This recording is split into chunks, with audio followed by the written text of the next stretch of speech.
Assalamu alaikum wa rahmatullahi wa barakatuh. Tun Musa Hitam, it's an absolute pleasure to have you here in South Africa doing some exciting work towards tomorrow's leadership. I suppose we could put it that way. Now, in terms of the World Islamic Economic Forum, there's a lot of objectives you may have. There's a lot of visions that this whole setup and organization may want to fulfill. And we know that the world economy is presently in huge turmoil and many nations are facing financial crisis. So can the objectives of the World Islamic Economic Forum serve a positive function towards this crisis, towards addressing this kind of crisis? What are the objectives of World Islamic Economic Forum that can be used to facilitate some kind of positive change in this crisis situation we face globally? Well, thank you very much. In the first place, let me tease you a little bit by observing that you said that tomorrow's leaders, this is about tomorrow's leaders. I am beginning to insist continuously that these young men and women gathered here in Durban are not tomorrow's leaders, they are today's leaders. This is a relatively new phenomenon in this world, and that is the youth of the world are beginning to feel a sense of need to contribute to a better world. And this part of the reason for this is simply because of disillusionment, I think. Disillusionment about the older generation who had been leading the world, but making so many blunders and mistakes, if you like, to the extent that with the education of the youth, they feel that they have a sense of mission to participate. That is why, as never before, all over the world, you see this phenomenon about youth leading the way in many respects, leading in terms of opinion, leading in terms of proactive action, as well as preemptive, as well as what we saw reactive to the overall scene in each part of each country that makes up this world. I thought I should make this point because I'm very enthusiastic about the role of the young. Having made the point, which is very valid, that actually we shouldn't see them as tomorrow's leaders because they have a very functional leadership role today. They are part of what is precipitating the changes that need to happen in the mindset. So with us understanding that these are today's leaders, and with the vision of World Islamic Economic Forum Foundation, what are these leaders of today now capable of? What are we grooming them for? In the first place, within the context of the situation on the economy of the world, one has indeed to recognize that it does represent a situation of turmoil. And the situation of turmoil is the result of over-concentration of development at the neglect of other areas. Now I'm talking, of course, in the context of the East-West divide, if you like. I'm using a very old terminology of divisiveness, but in this current situation of the world economy, East and West, meaning the West representing the developed world and the East representing the developing and underdeveloped world. Over-concentration of development means that the West had become wealthy and reached its peak. And in reaching its peak, it is now in decline simply because there is too much emphasis on enjoying the so-called results of their success. How do they do it? They are demanding less work, whereas the success of their own enterprising stance in developing their own areas have been because of hard work. Now they want to have less work, more leisure, better pay, and all the things that come with it, yet at the expense of hard work. That's in the West. In the East, there is this demand for success in inverted commas and success in terms of economic development, at the same time accepting, based on the realization, that the only way to reach that level of full development is by hard work. So you have this situation of taking it easy on those who have been successful and working very hard on those who are on the road to it. So there is this disparity that seems to be existing. And even if you look at the situation overall of the economic development, the level of economic development in the different countries, you will see in terms of figures and statistics, the growth rate level of the Western countries are well below what they used to be when they first started. And the growth rate of developing countries have gone high up. Now, this is the situation, and what needs to be done in terms of the youth of the world, but with particular emphasis on the youth from the developing world, that seems also to include the youth from the Islamic world. They must be made to be aware of the need of hard work, motivation, and the need for them to be innovative and dedicated, and the need for them to be given space to develop their own, through their own initiative, in whatever manner, based on the education that they are going through. Now, when you talk about the role of the World Islamic Economic Forum, in the first place, we can be regarded as an organization which is like any other. This is a general statement. There are a few other world organizations that deal with economy by different names, and basically the approach is about the same: gather people together, discuss, exchange views, and if possible close deals and get involved in business overall.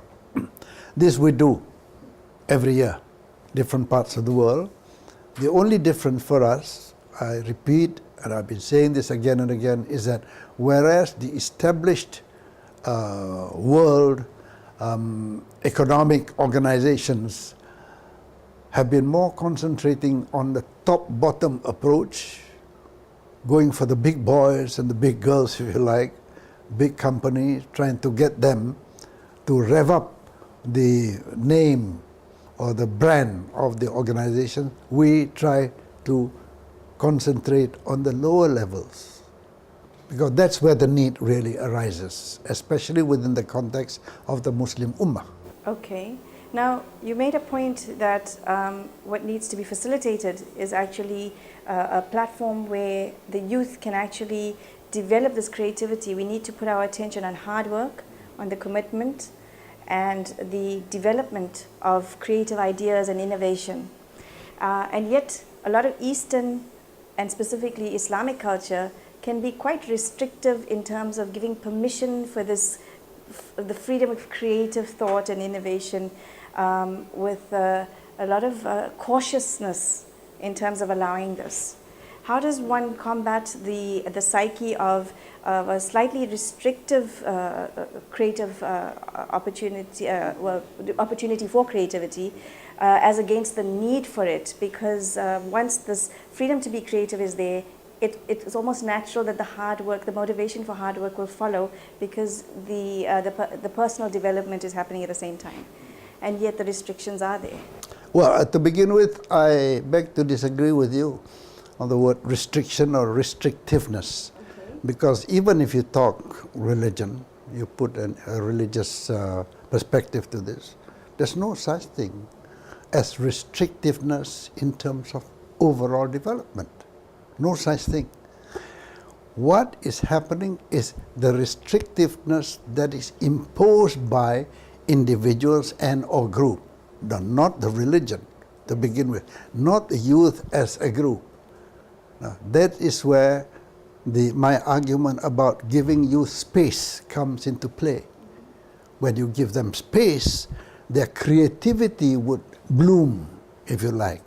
And this is what the WIF is all about. We bring together these amazing young men and women. I say amazing based on experience of 3 or 4 other experiences in the past, in different parts of the world. Amazing, these young men and women. We give them space. We say, okay, now you're together. Come on, have it out among yourselves with our guidance, if you like. Very restricted guardianship that we give, but yet giving them a lot of space within a week or 10 days, whatever it is, and to develop ideas and to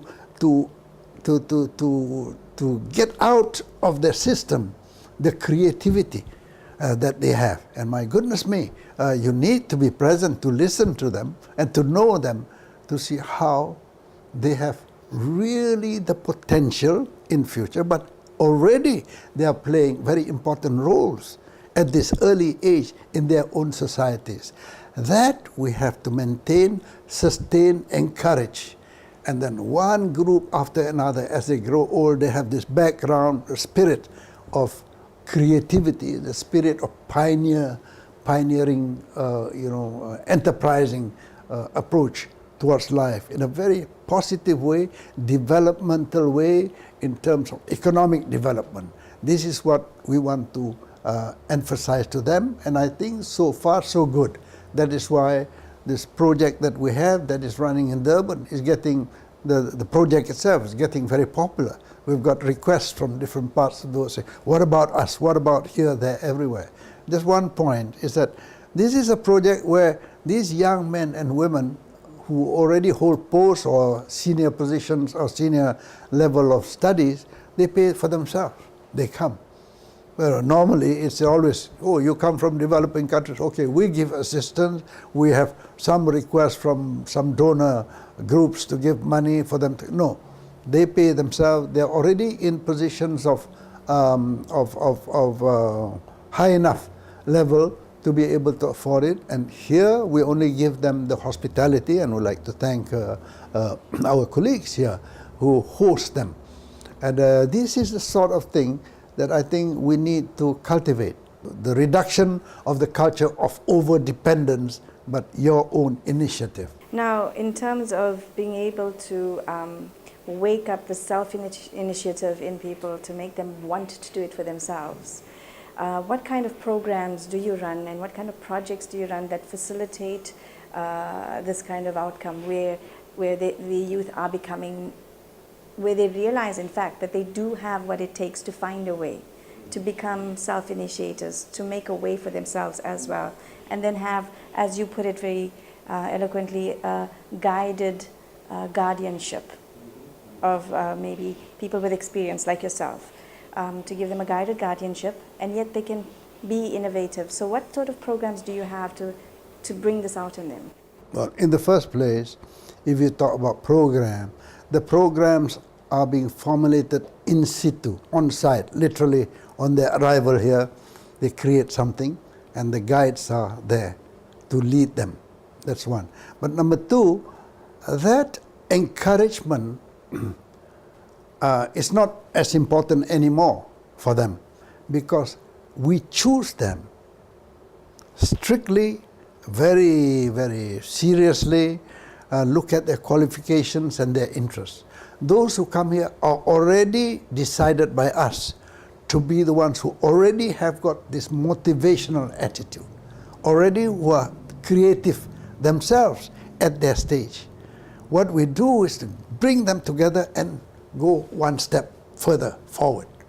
That's what it's all about. So when you talk about specific project, there is nothing that can be considered as business project.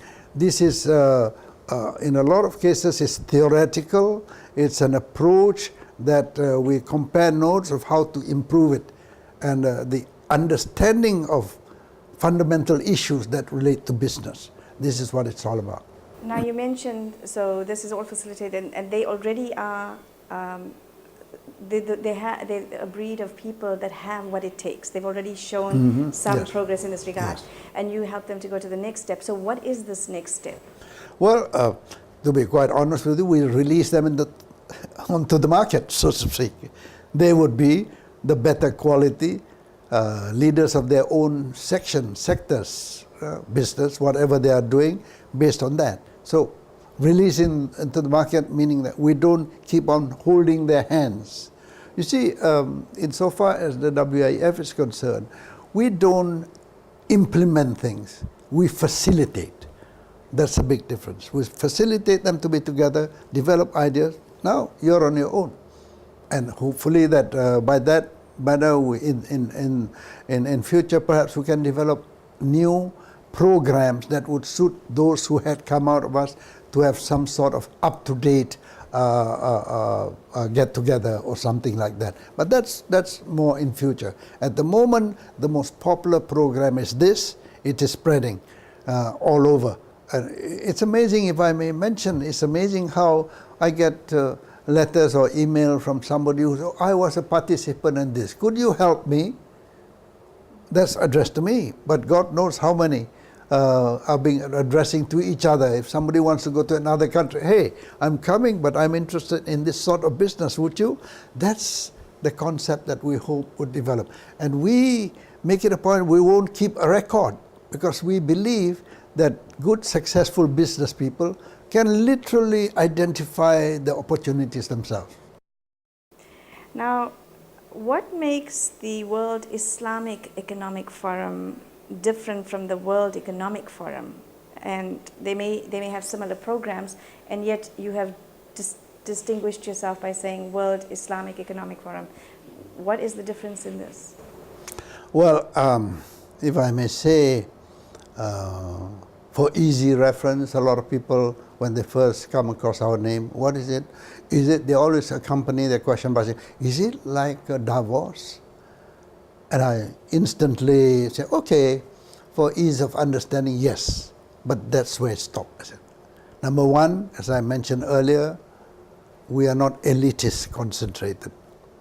I mean, no offense to the for World Economic Forum. I've been there quite a number of times when I was leading Malaysian delegations, and very useful, but very elitist. You know, who's who could be found there. And we are concentrating on the ordinary side of business people, because they have no other fora to go to. That's one. Number two, I want to tell you that I've always insisted the WIF should not deal with religion or politics, should not deal with spiritualism or ideology. Not because I'm against it, because I said there are other fora to go to, but we look at business. And relating to that, there is, if you like, say my personal thoughts about this. The Islamic world had always been facing a problem of things like Islamophobia, always associated with very negative, characteristics, if you like, that we have been suffering from. I want to show the world, if it's worth anything, I'm personalizing it because I don't want my other colleagues to feel concerned about it, for me to be saying, I want to show the face of Islam in a very constructive way. We're here, we're an organization. When you say WIF, the normal, ignorant businessman, World Islamic Economic Forum? Oh, they keep away. Or they say, oh, this is an Islamic thing, I'm coming, trying to influence them. No. See, this is a body which seriously identifies the biggest, highest priority in the need of the human being, filling the stomachs, to put it in a very simplistic way, i.e. to do business. And that when we call ourselves Islamic, it is within the overall concept of Islam, teachings of Islam in developing oneself, developing society, but also we do not bother about what religion participants come from, as long as they believe and wishes to be voluntarily happy to collaborate with Islamic people for overall good on both sides. That's another point about it. And when you have it like that, I feel that within the last 6, 7, 8, 9 years, we are in our 9th year, by word of mouth. There is less drama, if you like. There is less high profile. I don't bother about having high profile. I want to justify by results. Now, the most difficult, or rather the most different, the biggest difference rather, between the WIF and the rest is that we have these what I call subsidiary programs, which seem to be tiny, which seems to be, it does not catch headlines, which seems to be small, not important enough, but to us, to me personally, I feel this is where the need is. We have Women Entrepreneurs Development Program. I'm so proud of it. I'm so happy with it. I have a sense of contribution when you see women, very low level of business, getting together and guided by us. By the time they come out, they become a modern, up-to-date sort of business people over small things. We just had one in Indonesia recently. Such a pleasure for me to see how they first came, wondering what it was all about. No, I cannot do this, I don't do this. Now, suddenly at the end of it, they are with their own computer, they have got their own Facebook, they all have their own email, they have their own website. I always quote this example when I was giving away the certificate. The lady comes to me, you know, my website was set up yesterday, but I already sold 5 of my items. What a beautiful thing. They need it the most. They have been neglected. You know, they are pioneering. Women, Muslim women especially, you can see how many countries are driven by their women in entrepreneurship. But they need this sort of modern approach to it. And I'm very proud that we have been very successful. We have been having Indonesia, we've been having in Kenya recently. Well, I'm told that it was hot. It was hot news for them. And the results have been seen. You know, I don't want to quote too many examples, but results have been seen. They find it very practical and would help their business. This is what it's all about. They need it very much. Now when we talk about youth, well, I'm trying to give you a list of the subsidiary activities which no other organizations do. They have maybe branch regional meetings, but we do these practical things, like getting the youth together here. Then we have also the cultural activities of the young, which we encourage, again, to show the world, if you like, indirectly, not intentionally, but indirectly, say, to show the world that Muslim boys and girls are just the same like anybody else. That sort of thing. And then we have other things like round table. Round table meaning we cater for the needs of the particular region, not religion. Yeah? We had one in South Africa about 2 years ago, supposed to be highly successful. We just had one in Medina the other day. Nobody would imagine, you did it in Medina? Yes. And my goodness me, again, what a success. In terms of not only networking, there are lots of business deals that are being closed. We don't publicize that so much. We're not interested in that sort of thing. We want them to get together. As I said, I have full faith that the business person is capable to identify who and which areas of business they could pursue in the context of the meetings that we have. So this is getting to be quite popular. And in terms of like South Africa, and in coming, you said that it's taking on quite popularly here. Can you explain to me if in the South African context, are you focusing essentially on the youth, or are they going to be projects and programs for, like you said, the subsidiary ones, for the development of women entrepreneurs or other people maybe from rural areas where even language could become a barrier, where they have the entrepreneurship but they may not know English? Well, let me say this and that. This particular event in Durban is not a South African event.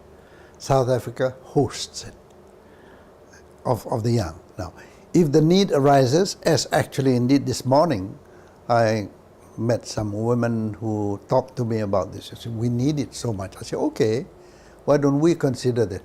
A special program to fit the needs of South Africa for women, as we did in Kenya. Was it Kenya? Yes, in Kenya the other day, as we did in Indonesia, as I mentioned to you. Could be done, could be tailored towards that. And if you talk about language, let me tell you an example. One of the events we had in Kuala Lumpur, one of the participants was from a Middle Eastern country, from Yemen, let me say it. She came fully dressed in the traditional way.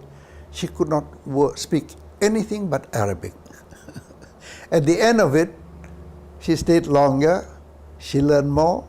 We attached interpreters to her. She went back, well-educated businesswoman. At that lower level, you are not going to see a string of shopping complex as she would. No, at that level, she is now progressing as a businesswoman. Now, when you talk about language, why not? Whatever you speak here may be, if I'm not mistaken, Zulu language, or in Kenya, Swahili or Luo, whatever it is. I think if the need arises, there's no problem. I think that's no problem at all.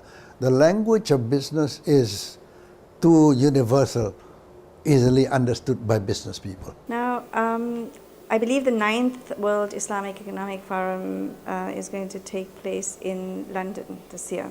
Okay. Now, apparently, all your previous ones have been in Islamic countries, Muslim countries. And was there a particular reason why London was selected? Was it to just because of the need to have it in that location? Or is there a benefit in having it in an environment, or in a country rather, that is not, whose government is not based on Islamic ethos? Well, in the first place, it has never been our rule or our wish to have each one of the conferences in a Muslim country. But we thought that since we are young enough, we would satisfy the invitations of Muslim countries. So that's why we had one in Karachi, in Islamabad, we have one in Jakarta, we have one in Kuwait, and where else? These are countries that we have, because in between we go back to Kuala Lumpur or Malaysia. Now, insofar as non-Islamic countries are concerned, I would like to tell you frankly that there have been invitations by non-Islamic countries to host us. I'm very proud of this. You know, we're beginning to realize, oh, there's a list of them. And we have to say, okay, you have to, the waiting list, yours will be 2 years later. But London is a special case, I must admit to you. Nobody can dispute the fact that London is a center of business, of finance, internationally. Banking, everything is there. So when the British themselves invited us without hesitation, I must confess, I said yes. Because beside the fact that they are what they were, what they are, as I described to you, you know, it also represents how we, after 9 years, after 8 years, have arrived. In that sense, we have arrived. To be accepted by the London business community, for them to say we are prepared to host it, is a big thing, I will tell you quite frankly. And they are as happy as we are, because they realize it also demonstrates how business people recognize that the WIF indeed is what it is claimed to be, indeed is an organization that does open its doors to everybody, to overall international collaboration. And in itself, as I said earlier, it dispels this misconception about what Islam is not supposed to be, which they say, which is. So this is what London is all about. And they are looking forward to it as much as we are. And every time we go, when we say, you're going to London, they sort of, oh, are you going to London? So this is a reality that we have to accept. And I can assure you, other countries are already, from now onwards, they are beginning to line up to say, what about us? You've mentioned how much has been done in the Islamic countries, and now your invitation to London and other Western European countries as well, which is quite an achievement. And like you say, you have arrived now. It's obvious that this is what's happening. Given that, and bringing it back to the context of Africa, where there's a belief that the future economic growth is going to be actually, the powerhouse of economic growth is going to be in Africa. Do you share this view? And is it, are you of the opinion that the youth all around the world, with their own business entrepreneurship, can contribute from whichever part of the world they're in to the development here in Africa or through Africa, for their own personal development, for the development from Africa that could spread across the globe so that everybody benefits? Is this possible through the youth? Yes. And do you agree that Africa is the developing growth point?